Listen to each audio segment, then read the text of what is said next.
You. देखिए ऐसा चीज बता रहा हूँ जो पूरा का पूरा सिस्टम में इसी को इम्प्लीमेंट ही किया जाता है। एक ऐसा मेथोडोलॉजी है जो पूरी दुनिया में यूज किया जाता है, ठीक है।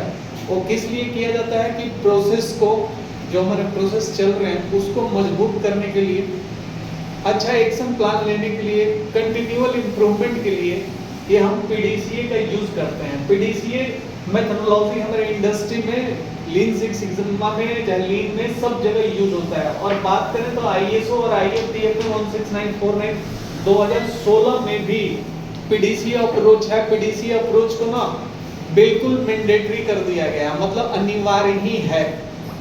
इसी पर आपका जो आईएफटीएफ का आईएसओ का क्लॉजेस हैं सब इसी पर बटे हुए हैं। आपका 8D जो प्रॉब्लम सॉल्यूशन देते हो आपके कस्टमर को प्रॉब्लम के बारे में, वो भी 8D बेस्ड है। तो जो कुछ भी आज इंडस्ट्री में हो रहा है उसके लिए पीडीसीए जो है आपका मैंडेटरी है, बिल्कुल मैंडेटरी है, इसका अनिवार्य जरूरी है। ये ऐसा मेथोडोलॉजी है ना जो आपको ना एक्शन लेने पर और कंटिन्यूअल इंप्रूवमेंट में मदद करता है, ठीक है जी। तो इसको हमेशा या तो डेमिंग सर्कल के नाम से जानते हैं, सुवर्ट साइकिल के नाम से जानते हैं, चाहे पीडीसीए मेथोडोलॉजी के नाम से जानते हैं, ठीक है। इसमें 4 एक्रोनीम है एक तरह से, PDCA। P से होता है प्लान, P से प्लान हो गया, डू से क्या हो गया करना हो गया, C से कहता है चेक करो, A से कहता है एक्ट करो। PDCA प्लान, डू, चेक और एक्ट। P प्लान, B से होगा डू, C से होगा चेक और A से होगा act. Plan, do, check, act. तो एक कंटिन्यूअल इंप्रूवमेंट में यदि हम पीडीसीए को अडॉप्ट करते हैं तो वो क्या करता है, हमारा इंप्रूवमेंट को इंक्रीज करता है। ये ऐसा सर्कल है, ये ऐसा सर्कल है जो कांस्टेंट चलता है, रुकता नहीं है, ठीक है जी। और यदि आपकी प्लान सही हो गया, कहता है P से plan, make a good plan. यदि आपका प्लान सही हो गया ना, किसी भी क्षेत्र में आप यदि काम करने जा रहे हैं, अगर आपका प्लान सही हो गया तो 70% अचीवमेंट ना यूं ही हासिल हो जाती है।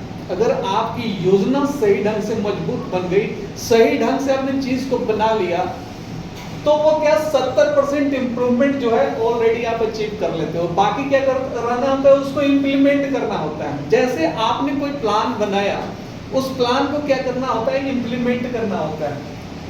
मतलब क्या हुआ, implement the plan as you plan it. जैसे आपने प्लान किया वैसे आप उसको इंप्लीमेंट कर दो। फिर कहता है अगर इंप्लीमेंट किया हो तो उसका परफॉर्मेंस देखो, टेस्ट करो, मेजर करो, स्टडी करो, उसी को कहता है इवैल्यूएट द परफॉर्मेंस, ठीक है जी। कहता है जो चीज आपने प्लान किया है उसको आपने तो लगा दिया, और लगाने के बाद उसकी परफॉर्मेंस देखो वो सही है कि नहीं है, ठीक है।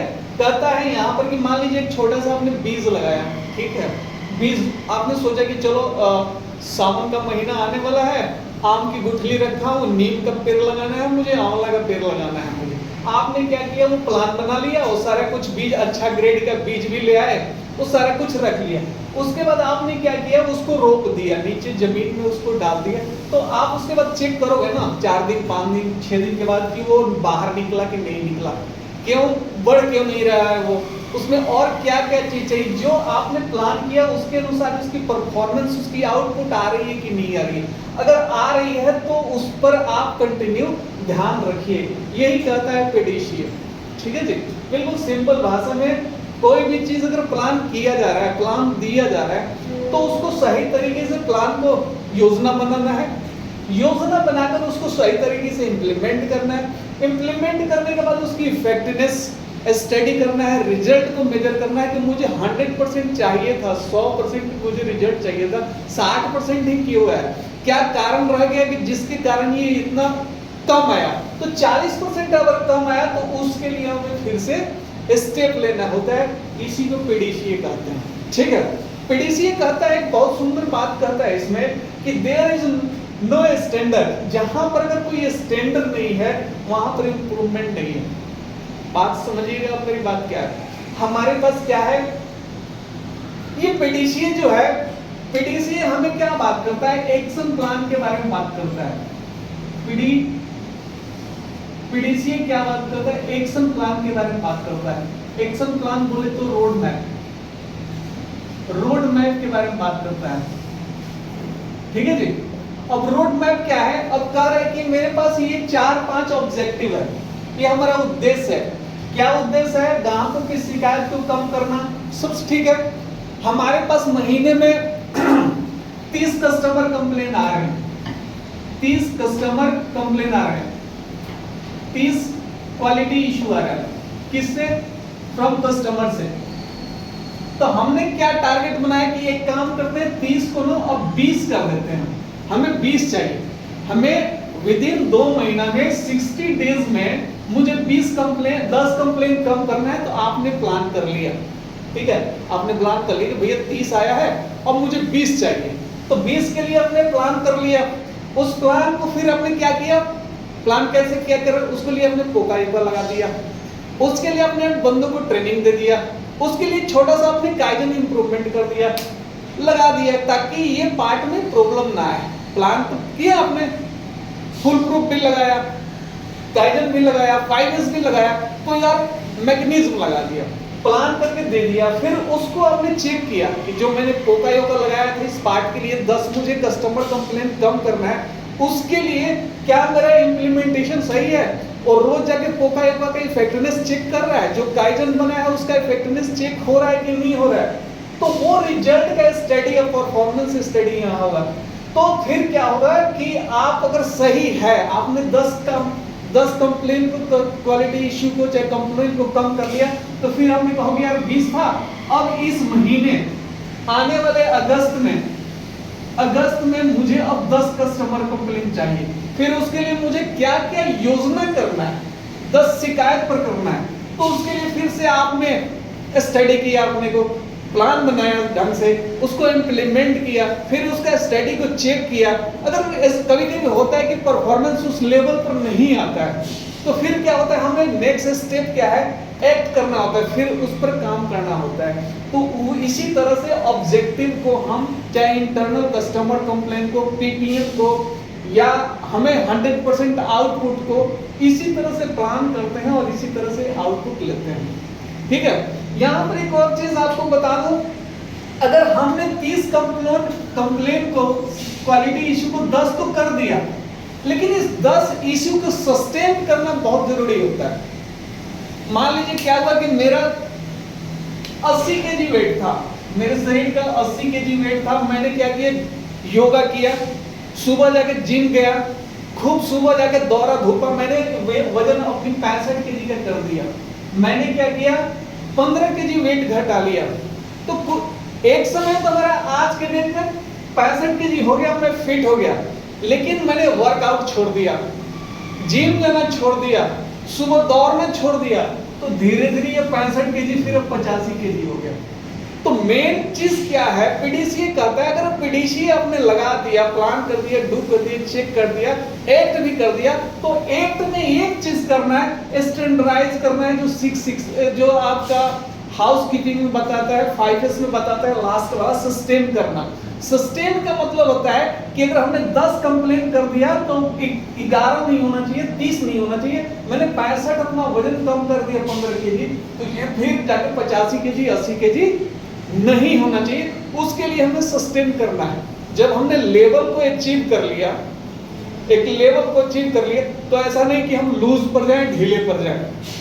मैं आपको खींच रहा हूं और आप कह रहे कि नहीं मैं नीचे जाऊंगा, तो वो चीज नहीं होना चाहिए। अगर एक चीज हमने बना लिया, ये मेरा स्टैंडर्ड है, अगर स्टैंडर्ड के साथ हमने खिलवाड़ करना शुरू किया ना, तो फिर हम वहीं पहुंच जाएंगे जहां से हमने चला था। तो किसी भी चीज को सस्टेन रखना, बनाए रखना ज्यादा जरूरी है। और जिस जगह पर अगर कोई स्टैंडर्ड नहीं है, वहां इंप्रूवमेंट नहीं हो सकता। चाहे आप हो, कोई हो, कोई संस्था हो, चाहे कोई क्यों ना हो। फिट और फाइन रखने के लिए आपको जो डेली का एक्टिविटीज है, जो आपका एक्शन प्लान है, रोड प्लान है, पीडीसी है, उसी को फॉलो करना होता है, उसी को कंटिन्यू करना होता है। तभी जाकर हम टारगेट को अचीव करते हैं, अपने ऑब्जेक्टिव को यूज करते हैं। तो ये जो है हमारे कंटिन्यूअस इंप्रूवमेंट में पीडीसी बहुत बड़ा मदद करता है। किसी भी चीज को एक सुंदर प्लान बनाइए। सुंदर प्लान बन गया, समस्या आपकी 70% खत्म। उसको इम्प्लीमेंट कर दीजिए और उसका रिजल्ट को चेक कीजिए, उसका इफेक्टिवनेस को चेक कीजिए, उसकी परफॉर्मेंस को चेक कीजिए, उसका रिजल्ट को देखिए कि क्या वो चीज हमने इम्प्लीमेंट किया है सही है कि नहीं है। अगर सही है तो उसको कंटिन्यू रखिए, सस्टेन रखिए, ऐड करते रहिए। और नहीं है, कोई गैप है तो फिर से रिव्यू कीजिए और इस सर्कल को चलाते रहिए। ये सर्कल आपकी हमेशा जो है पीडीसीए हमेशा कंटिन्यू चलता रहेगा, ऐसे फिर ऐसे, ये ऐसे घूमता रहेगा, ये कांस्टेंट चलता रहेगा, रुकेगा नहीं। इसी को पीडीसीए कहते हैं। बात समझ में आई? किसी को दिक्कत है? यही है ना जी। आप क्या करते हो, आपके बच्चे को बुखार आ गया, चाहे मेरे बच्चे को बुखार आ गया, हमने क्या किया, प्लान किया, डॉक्टर के पास गए, डॉक्टर से उसको दवा दारू करा के लिया, ठीक है, दवाई करा के ही लिया, तो दवा उसको हमने दिया, दवा दिया तो उसको चेक करते हैं ना 1-2 घंटे के बाद, यार बुखार उतरे कि नहीं उतरा बच्चे को, ठीक है। और उसके बाद बुखार उतर भी गया, फिर भी हमारे लिए क्या ऑर्डर आता है, उसको 3 दिन तक दवा लगातार देते रहना है, वो गैप नहीं करना है। तो उसी तरह उन्नति और विकास और ग्रोथ के लिए ना हमें ये पीडीसीए साइकिल को, पीडीसीए सर्कल को, डेविंग व्हील को लगातार यूज करना है, तभी जाकर होगा। और उसको सस्टेन रखना है, नहीं तो जहां से हम चले थे और बुरा हाल हो जाएगा, ठीक है, और बुरा हाल हो जाएगा। तो आप, मुझे आशा है कि बहुत छोटा सा ये मेथोडोलॉजी है, लेकिन मैंडेटरी है। ये जो नियम है ना, जितना ऑटोमोटिव सेक्टर चल रहा है अखिलेश, उसमें ये सभी में इंप्लीमेंट है, मैंडेटरी है। चाहे आपका क्लॉजेस हैं, 10 क्लॉजेस हैं, चाहे जो कुछ भी 8D हो, चाहे जो कुछ भी चल रहा है ना, पीडीसीए बेस चल रहा है, या जीवन का आधार है, ये ग्रोथ का आधार है, ये आपको सस्टेन रखना है, पीडीसीए को फॉलो करना है, स्टैंडर्डाइज रखना है, पीडीसीए को फॉलो करते रहना है। तो अच्छा सा प्लान बनाइए, प्लान अच्छा बन गया, आपकी समस्या दूर हो गई, उसको ढंग से इंप्लीमेंट कर दीजिए, टाइम पर इंप्लीमेंट कीजिए, उसकी परफॉर्मेंस को, इफेक्टिवनेस को, रिजल्ट को स्टडी कीजिए और उस चीज को एक्ट करते रहिए, तो वो चीजें निकल जाएगी। आपकी प्लान सही है, 70% प्रॉब्लम सोल्व हो गई। अगर आप इस स्टैंडर्ड को मेंटेन नहीं करते हो तो इंप्रूवमेंट को मेंटेन नहीं कर पाओगे। किसी को कोई डाउट है? ये इनको इन्फॉर्म नहीं किया था जो भाई मैंने ग्रुप में सभी को डाल दिया है, जिसको आना है वो 10:30 बजे आएंगे। तो आपको पता नहीं चला था मीटिंग? नहीं, ये तो कमिश्नर से बात हुई थी, तो आनंद को निकालना था IMT में, कॉल आ गई थी मेरे पास कस्टमर से। इनका होना जरूरी था मीटिंग होना तो सभी का जरूरी है, जो स्टाफ लेवल में है। कुछ किसी एक बंदे को बोल दिया करो कि वो सबको इन्फॉर्म कर देगा, ग्रुप में ऐड कर दीजिए। ग्रुप, हाँ ग्रुप में ही ऐड कर, ग्रुप में ऐड हो, है ना? हाँ? चलो कोई नहीं, लोग इन्फॉर्म नहीं करेंगे। मैं फोन कर रहा था, मैंने यहाँ तक तो बोला। ठीक है, इसको फाइंड अप कर देते हैं। मनोज मनोज साहब नहीं आया है मेरे ख्याल से। क्या कहता हूँ, ये जगत जी नहीं है, चलिए ऐड कर दीजिए। मैं आ रहा था, देखा भी मेरा ऑफिस में, मेरी बात करा, चलिए, तो आप क्लियर है? अखिलेश, भूपेंद्र जी, महेश, समझ गई है? आसान है? अखिलेश, कुछ भी हैंड नहीं है ना? तो देखो, मैं जानता हूँ इंजीनियरिंग बिल्कुल कुछ भी नहीं है। आप अगर मेरी बात का भाषा समझ रहे हैं ना, इंजीनियरिंग कुछ भी नहीं है, मैं आपको दुरुस्त करूँगा। इन्हीं चीज़ों के साथ इंजीनियरिंग होता है, यही चीज़ है, यही चीज़ जानना समझना होता है, कैसे किसी चीज़ को प्लान करना होता है, कैसे इम्प्लीमेंट करना होता है, कैसे उसकी इफेक्टिवनेस चेक करना होता है। हमने ये सिस्टम लगाया है, मैंने क्वालिटी अलर्ट लगा दिया जाके फाइनल पर। अब मुझे मालूम चला कि वो पार्ट में डॉट करके देना था, ग्रीन डॉट करके देना था, मालूम चला 1 लॉट गया और 3 लॉट का हमने प्रोमिस किया था सारे पार्ट को डॉट का, वहाँ पर इम्प्लीमेंट नहीं हो रहा है। तो क्या हुआ, हमारे इफ चेक करेंगे तो क्या मालूम चला कि हमारा वहाँ पर परफॉर्मेंस सही नहीं है। तो हमारा परफॉर्मेंस चेक करने के लिए C यूज होता है कि कोई चीज़ हम इंडस्ट्री में अगर इम्प्लीमेंट किया है तो उसका इफेक्टिवनेस कहाँ तक है, उसको स्टडी करना है, मेजर करना है, रिजल्ट देखना नहीं है तो फिर प्लान बनाना है, फिर से उस चीज़ को इम्प्लीमेंट करना है, उस चीज़ों को करना है। बाकी चीज़ बता दी हूँ कि अगर स्टैंडर्ड है तो सब कुछ है, आप ग्रोथ करोगे, नहीं तो ग्रोथ नहीं करोगे। ठीक है, क्लियर है? छोटा सा प्रोग्राम था, सेशन था, क्लियर है? ठीक है, thank you all of you. आप लोग थोड़ा सा एक काम और करेंगे। चलो